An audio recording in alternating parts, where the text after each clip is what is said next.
Hello guys, அஸ்ஸலாமு அலைக்கும். இன்றைக்கி தேங்காய் சேர்த்து சிக்கன் கிரேவி ரெசிபி எப்படி செய்யலான்னு பார்க்கலாமா? ஃபஸ்ட்டு ஒரு கடாயில் எண்ணெய் ஊற்றி வெங்காயம் ஸ்லைஸாக கட் பண்ண வெங்காயம் தக்காளி சேர்த்து நல்லா வதக்கிக்கலாம். சைட் பை சைடு ஒரு மிக்சிங் ஜாரில் வெங்காயம், தக்காளி, மிளகு, ஜீரகம், கரம் மசாலா, ஸ்பைசஸ்லாம் சேர்த்து நல்லா அரைச்சிக்கலாம்.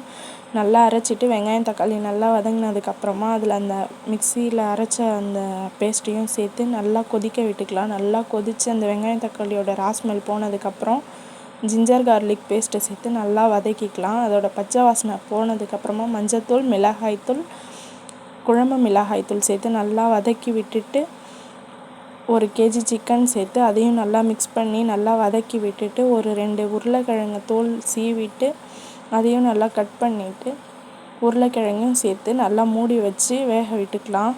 நல்லா கொதித்து சிக்கன்லாம் நல்லா வெந்ததுக்கப்புறமா உருளைக்கிழங்கு நல்லா வெந்ததுக்கப்புறமா ஒரு மிக்சி ஜாரில் அரை மூடி தேங்காய் அரைச்சி வச்சிடணும். அதையும் சேர்த்து லாஸ்ட்டாக கொதிக்க விட்டு இறக்கணுன்னா சூப்பரான சிக்கன் கிரேவி ரெடி. சப்பாத்தி கூட வச்சு சாப்பிட்றதுக்கு சூப்பராக இருக்கும். ஒரு டைம் ட்ரை பண்ணி பாருங்கள். பாய் கைஸ், அஸ்ஸலாமு அலைக்கும்.